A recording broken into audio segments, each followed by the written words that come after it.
ஐயா ஐயா, ரொம்ப பசிக்குங்க ஐயா, சாப்பாடு தான் போடுங்க ஐயா. என்னது சோறா? ஏயா கை கால்லாம் நல்லா தான் இருக்குது, போய் சம்பாதிச்சுங்க வேண்டியதானே. ஏன் உனக்கு கொண்டாடி போனீங்கல்ல? ஐயா எனக்குன்னு யாரும் இல்லையா, அதனாலதான் பிச்சை எடுத்து சோறு சாப்பிடுறேன். ஏயா கொண்டாடி பிள்ளைங்களே இல்லைங்கிற, இவ்வளவு கஷ்டப்பட்டு பிச்சை எடுத்து எவ்வளவு தர போறேன்?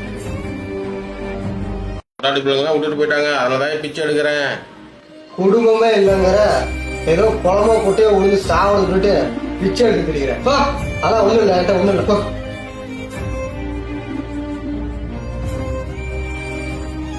உனக்கு கொஞ்சம் கூட அறிவில்ல. இதுவே உங்க அப்பாவா இருந்தா இப்படிலாம் பேசுவியா? சீ கருமணியில என்ன ஒரு ஜென்மம். எழுறீங்க? ஏய் ஐயா ஏமா ஏங்க ஐயா, அந்த ஆளுதான் ஏதோ ஒரு போதையில பேசிட்டு இருக்காங்க, நீங்களும் நின்னு கேட்டுட்டு இருக்கீங்களே. இந்தாங்க ஐயா, என்னால முடிஞ்சது. உங்க வயிற்றுக்கு என்ன வேணுமோ அதை வாங்கி சாப்பிடுங்க ஐயா. இந்தம்மா காசு நீயே வச்சுக்கமா, எங்களுக்கு இன்னும் கோயிலுக்கு கொடுத்தோம்னா சாப்பாடு போடுறாங்கம்மா, நான் அங்க போய் சாப்பிட்டுக்கிறேம்மா. இந்த காசை உங்களுக்கு தானமா கொடுக்கறேன்னு நீங்க நினைச்சிடாதீங்கப்பா. உங்களை பாக்குறதுக்கு எங்க அப்பா மாதிரியே இருக்கு. உங்க மக கொடுக்கறதா நினைச்சு வச்சுக்கோங்கப்பா. நல்லவர்கள் கூடும்போது நன்மைகளும் கூடி போகும், அன்புடைய தோட்டமாகும் எல்லா ஊருமே.